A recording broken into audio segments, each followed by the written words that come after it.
అమ్మో ట్రైన్ ఎక్కాలంటేనే భయం పుడుతుంది. గతంలో ఎన్నడూ లేని విధంగా ఇటీవలి రైలు ప్రమాదాలు విపరీతంగా పెరిగిపోయాయి. ఎప్పుడు ఏ రైలు పట్టాలు తప్పుతుందో తెలియక, ఏ ట్రైన్లో మంటలు వస్తాయో అర్థం కాక రైలు ప్రయాణం అతిపెద్ద గండంగా మారింది. గత 10 ఏళ్లలో రైలు ప్రమాదాల్లో మరణించిన వారి సంఖ్య కూడా లక్షల్లో ఉండడం ఆందోళన కలిగిస్తోంది. 2014 తర్వాత రైలు ప్రమాదాల సంఖ్య బాగా పెరిగింది. ఈ 10 ఏళ్లలో దాదాపు 2.5 లక్షల మంది రైలు ప్రమాదాల్లో చనిపోయారు. ఇటీవలి కాలంలో ఎక్స్ప్రెస్ రైళ్లు ప్రమాదానికి గురవుతున్నాయి.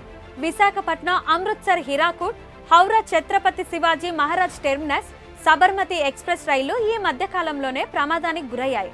ఇక గత జూలైలోనే వరుసగా 6 రైలు ప్రమాదాలు జరగడం కలవరపెడుతోంది.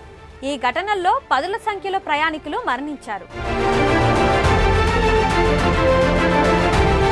2023 జూన్లో ఒడిశాలోని బాలాసోర్లో 3 రైళ్లు ఢీకొని 288 మంది ప్రాణాలు కోల్పోయారు. భారతీయ రైల్వేలు తీసుకుంటున్న భద్రతా చర్యలపై నాటి ఘటన చర్చకు దారితీసింది. అయితే ఆ తర్వాత కూడా రైలు ప్రమాదాలు జరుగుతూనే ఉన్నాయి. National crime records bureau NCRB రికార్డుల ప్రకారం 2013-2023 మధ్య జరిగిన రైలు ప్రమాదాల్లో దాదాపు 2,60,000 మంది ప్రాణాలు కోల్పోయారు. ఈ మరణాల్లో 70% 2017-21 మధ్య జరిగినవే ఉన్నాయి. రైలు ప్రమాదం అంటే కేవలం ట్రైన్స్ ఢీకొనడం లేదా రైలు పట్టాలు తప్పడం వల్ల చనిపోవడం మాత్రమే కాదు. ఇందులో చాలా కేటగిరీలు ఉన్నాయి. చాలా మరణాలు రైళ్లలో నుంచి పడిపోవడం లేదా ట్రైను వెనకాల పరిగెత్తడం వల్ల సంభవించాయని డేటా చెబుతుంది. ఎన్సీఆర్బీ ప్రకారం 2021లో జరిగిన మొత్తం రైల్వే ప్రమాద మరణాలలో 11,000 మంది ఈ కేటగిరీ కిందకు వచ్చారు. పట్టాలు తప్పి చనిపోయిన వారి కంటే ఇలా ట్రైన్ నుంచి దూకి మరణించిన వారి సంఖ్య ఎక్కువగా ఉంది.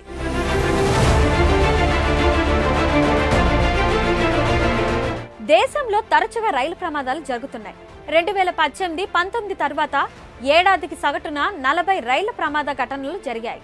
ఈ ప్రమాదాల్లో చాలా వరకు రైలు పట్టాలు తప్పినవే ఉన్నాయి.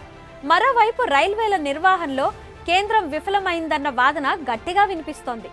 ఓవైపు వరుస ప్రమాదాలు జరుగుతుండగా మరోవైపు కనీస మెరుగైన ట్రాక్లను అభివృద్ధి చేయకుండా కేంద్రం నిర్లక్ష్యంగా ఉందన్న విమర్శలు వస్తున్నాయి. ఇక సిగ్నలింగ్, భద్రతా పరికరాలను ఆధునీకరించకుండా బుల్లెట్ రైళ్లు, వందే భారత్ రైళ్లను ప్రవేశపెట్టడం ఏంటో అర్థం కాని పరిస్థితి. ఇక గతంలో రైల్వేల కోసం ప్రత్యేక బడ్జెట్ ఉండేది. అయితే 2017 తర్వాత యూనియన్ బడ్జెట్లో రైల్వే బడ్జెట్ను కలిపేశారు. ఇది మూర్ఖపు నిర్ణయమని మెట్రో మ్యాన్ శ్రీధర్ విమర్శించారు.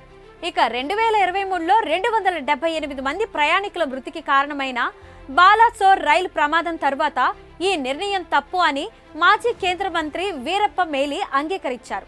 కేంద్రం తీసుకుంటున్న నిర్ణయాలు భారతీయ రైల్వేను పూర్తిగా ప్రైవేటీకరణ చేసేలా ఉన్నాయని ఆరోపణలు ఉన్నాయి. మరిన్ని వీడియోస్ కోసం ఛానల్ ని సబ్స్క్రైబ్ చేయండి. లేటెస్ట్ అప్డేట్స్ కోసం వాట్సాప్ ఛానల్ ని ఫాలో చేయండి. అండ్ లింక్ డిస్క్రిప్షన్ లో ఉంది.